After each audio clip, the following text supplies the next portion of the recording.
Hello students, last term में हमने BSc first year में जो यूनिट थर्ड में अपना थर्ड चैप्टर पढ़ा था वो था फोटोसिंथेटिक बैक्टीरिया, जिसमें कि हमने ये जाना कि फोटोसिंथेटिक बैक्टीरिया की खोज किसने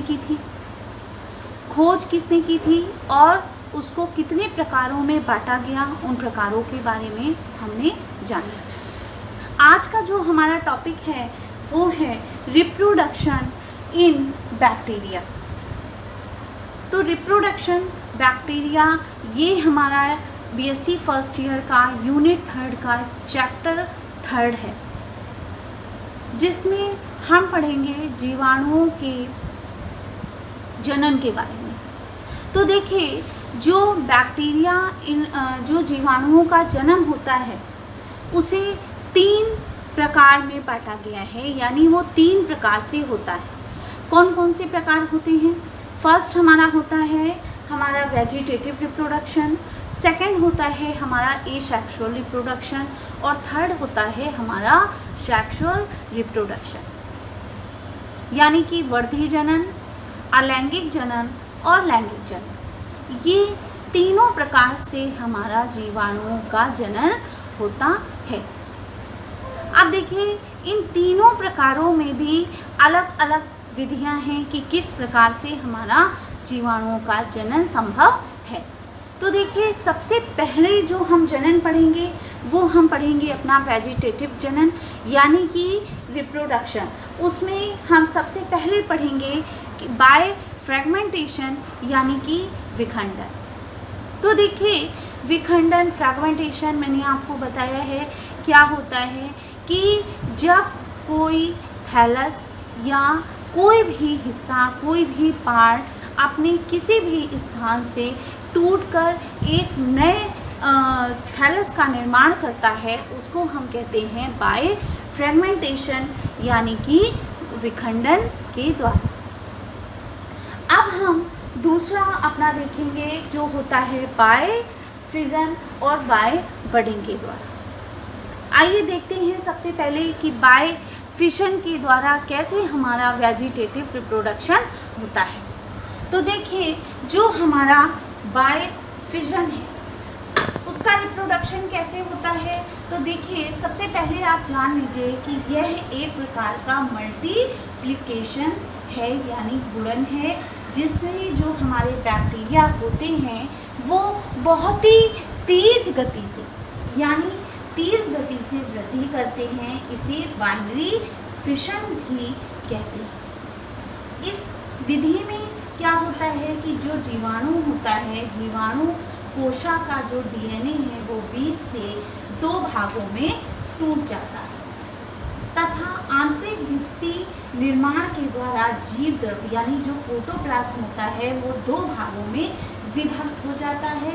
इस प्रकार एक जीवाणु कोशा से 2 जीवाणु कोशाएं बन जाती हैं और प्रत्येक 24 मिनट में जीवाणु कोशा एक बार विभाजित होकर 2 जीवाणु कोशा बना लेती हैं और इसी प्रकार 24 घंटे में एक जीवाणु कोशा से 17 मिलियन जीवाणु कोशाएं उत्पन्न होती हैं।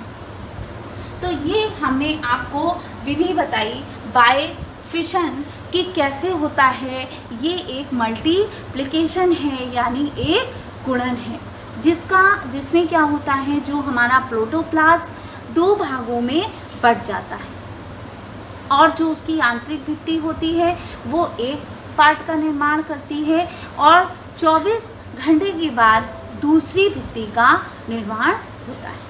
तो ये हमारा वेजिटेटिव रिप्रोडक्शन का जो दूसरी विधि थी वो कौन सी थी? बाय फिशन के द्वारा। अब हम देखेंगे बाय बडिंग के द्वारा, यानी कि मुकुलन, हिंदी में इसे कहते हैं मुकुलन। तो देखिए, ये कैसे होता है। तो देखिए, वेजिटेटिव रिप्रोडक्शन में जो हमारा बाय बडिंग है, यानी मुकुलन है, ये क्या है?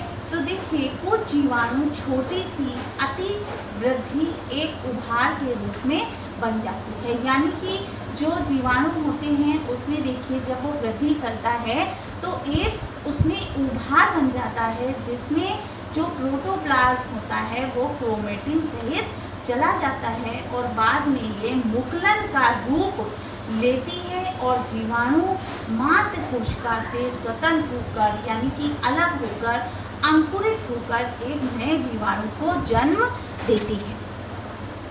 तो ये था हमारा बाय बडिंग यानी मुकुलन के द्वारा कैसे हमारा जो है वेजिटेटिव रिप्रोडक्शन होता है। तो देखिए वेजिटेटिव रिप्रोडक्शन में हमने अपनी 3 विधियां पढ़ी, कौन कौन सी, बाय फ्रेगमेंटेशन, बाय फिजन और बाय बडिंग, यानी विखंडन के द्वारा, फिजन के द्वारा और मुकुलन के द्वारा हमारा वेजिटेटिव रिप्रोडक्शन होता है। अब हम देखेंगे अपना सेकेंड रिप्रोडक्शन जो कौन सा है, एसेक्सुअल रिप्रोडक्शन यानी अलैंगिक जनन। ये भी कैसे होता है, ये भी आपका 3 पार्ट में 3 विधियों से होता है। कैसे, बाय एंडोस्पोर फॉर्मेशन के द्वारा, बाय कोनिडिया फॉर्मेशन के द्वारा, बाय सिस्ट फॉर्मेशन के द्वारा और बाय आर्थोस्पोर्स के द्वारा। इन चारों से हमारा ये एसेक्सुअल रिप्रोडक्शन होता है। अब हम इसके एक एक फॉर्मेशन को देखेंगे कि कैसे होता है। अब देखिए सबसे पहले हम अपना लेंगे कौन सा, बाय एंडोस्पोर फॉर्मेशन। आइए अब हम इसको देखते हैं। तो देखिए जो ये बाय एंडोस्पोर का फॉर्मेशन है ये कैसे होता है। तो देखिए कुछ जीवाणु होते हैं, कौन कौन से, जैसे बैसिलस हैं, क्लाइस्ट्रीडियम हैं, ये क्या करते हैं कि विपरीत परिस्थितियों में एंडोस्पोर का निर्माण करते हैं। और ये एंडोस्पोर निर्माण के समय जो प्रोटोप्लाज्म होता है वो क्या करता है, संघनित होता है और संघनित होकर कोशिका भित्ति को छोड़ देता है और एक गोलाकार संरचना को बनाकर अपने चारों ओर एक मोटी कोशिका भित्ति को संश्लेषित कर देता है और रेस्टिंग स्टेज में पड़ा रहता है। यानी रेस्टिंग स्टेज क्या, विरामा अवस्था में पड़ा रहता है। इसी को हम क्या कहते हैं, एंडोस्पोर कहते हैं। और ये एंडोस्पोर अनुकूल दशाओं में अंकुरित होकर नई जीवाणु कोशिका को जन्म देते हैं, यानी एक नई जीवाणु कोशिका का निर्माण करते हैं। तो ये हमने पढ़ा क्या, बाय एंडोस्पोर फॉर्मेशन के द्वारा यानी एसेक्सुअल रिप्रोडक्शन में हमारा जो पहला पार्ट था वो था एंडोस्पोर फॉर्मेशन की, कैसे प्रोटोप्लाज्म हमारा संघनित होता है और संघनित होकर वो क्या करता है कि वो जब उसको अनुकूल परिस्थिति मिलती है तो वो एक नए जीवाणु को जन्म देता है।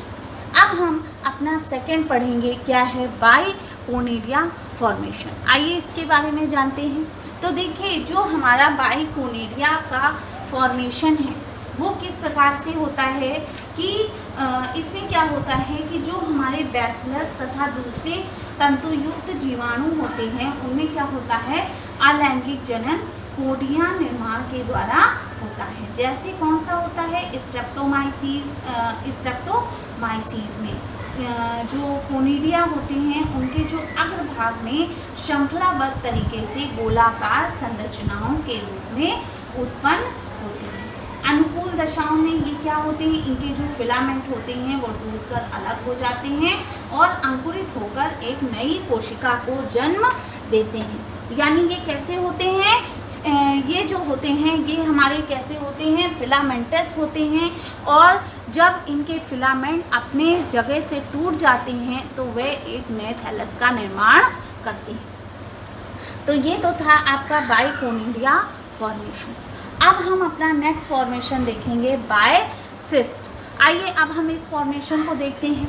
तो देखिए जो हमारा बाय सिस्ट फॉर्मेशन होता है वो कैसे होता है कि कुछ जीवाणु जैसे एजोटोबैक्टर में विपरीत परिस्थितियों में जो हमारा जीव द्रव्य यानी प्रोटोप्लाज्म होता है वो जब संघनित होता है तो संघनित होकर मोटी भित्ति वाली गोल संरचना बना देता है। गोलाकार संरचना यानी स्पाइरल, गोलाकार संरचना क्या होती है, स्पाइरल बॉडीज बना लेते हैं जिन्हें सिस्ट कहते हैं। और ये अनुकूल दशाओं में जब अंकुरित होता है तो अंकुरित होकर ये नए थैलस का निर्माण करता है। तो ये था हमारा बाय सिस्ट का फॉर्मेशन कि किस प्रकार से ये एसेक्सुअल रिप्रोडक्शन में सहायक होता है। अब हम नेक्स्ट देखेंगे बाय आर्थ्रोस्पोर फॉर्मेशन। आइए अब हम देखते हैं इसको, बाय आर्थ्रोस्पोर फॉर्मेशन। तो देखिए जो हमारा बाय आर्थ्रोस्पोर फॉर्मेशन है वो कैसे होता है कि जो हमारा बैक्टीरिया होता है, बैक्टीरिया कोकस, तो जो कोकस फॉर्म होती है, कोकस में विषम परिस्थितियों में जो हमारा प्रोटोप्लाज्म होता है वो ड्राई होकर जो संपूर्ण जीवाणु कोशिका होती है वो रेस्टिंग स्टेज में पड़ी रहती है। इसे आर्थ्रोस्पोर कहते हैं, जो कि क्या करती है कि जब इसको अपने अकॉर्डिंग अनुकूल परिस्थिति मिलती है तब ये अनुकूल परिस्थिति में फॉर्मेशन करती है और एक नए बैक्टीरिया को जन्म देती है। तो ये तो था हमारा एसेक्सुअल रिप्रोडक्शन, जिसमें हमने इन 4 भागों को देखा कि किस प्रकार से इन भागों के द्वारा हमारा एसेक्सुअल रिप्रोडक्शन यानी अलैंगिक जनन पॉसिबल होता है। वो हमारे 4 भाग मैंने आपको बताए, एंडोस्पोर फॉर्मेशन, कोनिडिया फॉर्मेशन, आपका सिस्ट फॉर्मेशन, नेक्स्ट हमने बताया आर्थ्रोस्पोर फॉर्मेशन। अब हम पढ़ेंगे सेक्सुअल रिप्रोडक्शन। सेक्सुअल रिप्रोडक्शन में हम देखेंगे वो भी 3 भाग में आपका बांटा गया है। क्या है? Conjugation, transformation, transduction. और ट्रांसडक्शन को 2 भाग में विभाजित किया गया है। कौन सा? स्पेशलाइज्ड ट्रांसडक्शन और जनरलाइज्ड ट्रांसडक्शन, यानी विशिष्ट और सामान्य। आइए अब हम सबसे पहले देखते हैं कॉन्जुगेशन के बारे में। देखिए जो हमारा सेक्सुअल रिप्रोडक्शन है उसमें जो हमारा कॉन्जुगेशन होता है तो उसमें क्या होता है कि कॉन्जुगेशन अनेक जीवाणुओं में पाया जाता है, यानी अनेक प्रकार के जो बैक्टीरिया होते हैं उसमें हमारा ये कॉन्जुगेशन पाया जाता है। तो इसमें क्या होता है कि इस जीवाणु के 2 क्या होते हैं? मेटिंग टाइप होते हैं। दोनों कैसे होते हैं? हैप्लॉइड होते हैं। इनमें से एक हमारा कैसा होता है? डोनर होता है और एक फर्टाइल, एक डोनर होता है और एक रिसिपिएंट सेल होती है। और जो क्या करती है? दोनों विपरीत विपरीत सह कोशिकाओं के निकट आती है और लैंगिक यानी सेक्स पिलाई की सहायता से जो कोशिका से संलग्न हो जाती है। और दोनों क्या करते हैं? एक कॉन्जुगेशन ट्यूब बनाते हैं और जिसके द्वारा जो हमारा दाता यानी डोनर कोशिका होती है वो आनुवंशिक में प्रवेश कर जाती है। और ये क्या करती है? इसी को हम कहते हैं मेल टाइप, यानी जो डोनर सेल होती है उसको हम क्या कहते हैं? मेल टाइप। ये कैसा होता है? एक विशिष्ट लक्षण इसके गुणसूत्र में क्या होता है? फर्टिलिटी फैक्टर होता है, यानी एफ फैक्टर। अब ये जो होता है फैक्टर, ये डोनर सेल से क्या करती है? डोनर सेल से ये फीमेल टाइप में चली जाती है और उसको परिवर्तित करती है, जिसमें डीएनए की पुनरावृत्ति होती है। इस प्रकार डुप्लीकेट क्रोमोसोम्स के निकट से टूट जाता है और डबल हेलिकल स्ट्रक्चर जो है इसमें नहीं होता। इसमें जीन क्या करता है? व्यवस्थित होता है और जो हमारी ग्राही कोशिका होती है उसको स्थानांतरित करती है। अब देखिए इसी में हमारा क्या होता है कि ये गुणसूत्र को क्या करता है? कुछ समय के बाद ये छोड़ देती है और ये पुनः क्या करते हैं? हैप्लॉइड हो जाते हैं और हैप्लॉइड होकर इस प्रकार की जो कोशिका होती है वो द्विगुणित प्रकृति केवल अल्पकालिक होती है। तो ये तो था हमारा कॉन्जुगेशन, जो हमने जाना कि जो हमारा सेक्सुअल रिप्रोडक्शन है यानी वो कॉन्जुगेट को हिंदी में हम कहते हैं संयुग्मन। इसके द्वारा कैसे हमारा ये जो हमारा जनन होता है, किस प्रकार से हमारा जनन ये संभव होता है और किस प्रकार से हमारा जनन ये जो है सहायक होता है। तो ये तो था हमारा कॉन्जुगेशन। अब हम पढ़ेंगे ट्रांसफॉर्मेशन के बारे में। तो आइए अब हम इसको विस्तार पूर्वक से देखते हैं कि ट्रांसफॉर्मेशन जो हमारा सेक्सुअल रिप्रोडक्शन के अंतर्गत है वो कैसा है। तो देखिए जो हमारा ट्रांसफॉर्मेशन है, ट्रांसफॉर्मेशन कैसे होता है कि जो ये प्रक्रिया होती है इसमें एक जो जीवाणु कोशिका का डीएनए होता है वो दूसरी जीवाणु कोशिका में क्या करता है, प्रवेश करता है, जिसमें जीवाणु क्या करते हैं, वृद्धि करते हैं और वृद्धि करते हैं और क्या करते हैं, जब वृद्धि करेंगे तभी इनका रूपांतरण होगा और रूपांतरण होगा ये क्या करते हैं कि जो डीएनए का अंश होता है उसमें जो है ये पाए जाते हैं जो ट्रांसफर फैक्टर कहलाता है।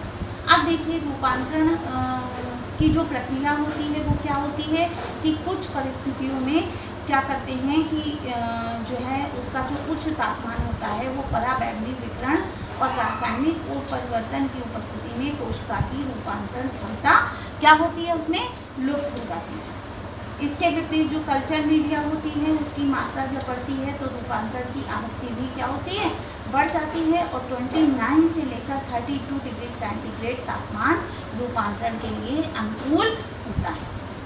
अब जो रूपांतरण की प्रभाविता होती है वो किस पर निर्भर होती है, टेम्परेचर पर निर्भर होती है, उसकी शारीरिक क्रियात्मक अवस्था पर निर्भर होती है। तो ये तो था हमारा क्या, ट्रांसफॉर्मेशन, कि जिसमें हमने जाना कि हमारा जो सेक्सुअल रिप्रोडक्शन है वो किस प्रकार से हमारा होता है, तो किस प्रकार से हमारा ट्रांसफॉर्मेशन सहायक होता है सेक्सुअल रिप्रोडक्शन के अंतर्गत, कि कैसे वो प्रभावित करता है, यानी उसका जो तापमान होता है वो उस तापमान को प्रभावित करता है। अब हम देखेंगे अपना ट्रांसडक्शन। आइए अब हम देखते हैं ट्रांसडक्शन, और देखिए ट्रांसडक्शन को भी दो पार्ट में डिवाइड किया गया है।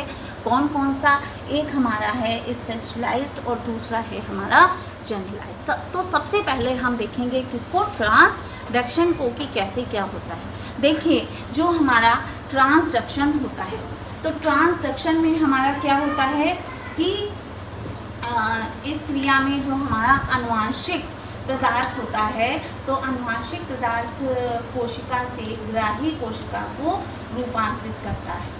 रूपांतरित करके क्या करता है कि इन जो है रूपांतरित करता है, और इसका जो अध्ययन किया था वो किसने किया था, वो जिंडर लैंडरबर्ग ने जो है किया था। और किस जीवाणुओं में किया गया, सैल्मोना टाइफीम्यूरियम, सैल्मोना टाइफीम्यूरियम में इसका अध्ययन किया गया था। उन्होंने क्या देखा कि जो हमारी फेस पार्टिकल होती है किसी विशिष्ट जीवाणु कोशिका पर आक्रमण करके उस विशिष्ट जीवाणु के लक्षण को स्थानांतरित करती है, और जब वो उस लक्षण को स्थानांतरित करती है तो वो स्थानांतरित करके इसको दो प्रकारों में बांट देती है। तो वो दो प्रकार हमारे कौन से होते हैं, वो दो प्रकार हैं हमारा स्पेशलाइज्ड और जनरलाइज्ड, यानी सामान्य और विशिष्ट में वो इसे बांट देती है। अब हम इसमें एक एक को देखेंगे। सबसे पहले हम देखेंगे स्पेशलाइज्ड ट्रांसडक्शन हमारा कैसे होता है। आइए इसको हम ज़रा समझ लेते हैं। तो देखिए जो हमारा स्पेशलाइज्ड होता है, स्पेशलाइज्ड ट्रांसडक्शन यानी कि विशिष्ट पराक्रमण, वो कैसे होता है कि जो हमारे सबसे पहले देखिए कि जो जीवाणु भोजी होते हैं वो कैसे होते हैं, रिसेप्टर जो साइड होता है उसमें संलग्न होते हैं, तथा जो न्यूक्लिक एसिड होता है वो जीवाणु कोशिका की कोशादर में क्या होता है, स्थानांतरित हो जाता है। दूसरा क्या होता है कि जो डीएनए होता है वो जीवाणु के गुणसूत्र से संलग्न होकर होता है और फिर पृथक होकर फेस प्रोटीन का संश्लेषण प्रारंभ कर देता है। नेक्स्ट हमारा इसी में क्या होता है कि जो डीएनए होता है जब जीवाणु गुणसूत्र से टूटता है तो वो क्या करता है, जीन इसके साथ संलग्न हो जाता है और इसकी पुनरावृत्ति यानी जो रेप्लिकेशन होता है वो किसके साथ, डीएनए के साथ होती है, और ये नए विभोजी कणों का एक भाग बन जाता है। जब ये नए विभोजी कण क्या करते हैं, इन्फेक्ट करते हैं, तो उनमें उपस्थित जो जीवाणु जीन होते हैं वो नई जीवाणु कोशिका के गुणसूत्र में समावेशित हो जाते हैं, और ये नई जीवाणु कोशिका के गुणसूत्र में अपने जीनों के अतिरिक्त क्या करते हैं, पहले जीवाणु कोशिका के जीन भी होते हैं। तो ये हमारे कैसे थे, ये हमारे विशिष्ट पराक्रमण थे। तो विशिष्ट यानी कि स्पेशलाइज्ड ट्रांसफॉर्मेशन थे कि किस प्रकार से ये जो है हमारे ट्रांसडक्शन में सहायक होते हैं। तो ये तो हमने जाना स्पेशलाइज्ड ट्रांसडक्शन के बारे में। अब हम जानेंगे कि ये जो जनरलाइज्ड ट्रांसडक्शन है ये किस प्रकार से होता है। तो आइए अब हम देखते हैं जनरलाइज्ड ट्रांसैक्शन को। तो देखिए जो जनरलाइज्ड का ट्रांसैक्शन होता है वो कैसे होता है। तो जैसे हमने आपको बताया कि जो हमारा विशिष्ट था, यानी कि जो हमारा विशिष्ट जो है परात्मक यानी विशिष्ट ट्रांजैक्शन था की तुलना में क्या होता है, ये एक अधिक सामान्य घटना होती है। तो इसमें क्या होता है, ये जो हमारी प्रक्रिया है तो ये प्रक्रिया क्या करती है, फेज पार्टिकल द्वारा नियंत्रित होती है, जो संगठित जीवाणु कोशिका के जीवाणु चरणों में उपस्थित होती है। और इसमें भी कई सारे जो हमारे होते हैं स्टेप होते हैं। तो इस स्टेप में क्या होता है, सबसे पहले ये होता है कि ये क्या करते हैं, जीवाणु गुणसूत्र खंड समावेशित होते हैं, जीवाणु कोशिका को संक्रमित करते हैं। नेक्स्ट हमारा क्या होता है, गुणसूत्र खंडित हो जाते हैं और ये इन खंडों का कुछ नए डीएनए में समावेश हो जाता है। तो इस प्रकार से ये कुछ हमारे स्टेप होते हैं जिसमें ये क्या करते हैं, ये जो है ट्रांसैक्शन हमारा सेक्सुअल रिप्रोडक्शन में सहायक होते हैं और ये हमें ट्रांसैक्शन के अंतर्गत जो है पाए जाते हैं। तो आज हमने पढ़ा अपना रिप्रोडक्शन इन बैक्टीरिया, जिसमें रिप्रोडक्शन बैक्टीरिया में हमने जाना कि कैसे होता है बैक्टीरिया के अंतर्गत हमारा जनन।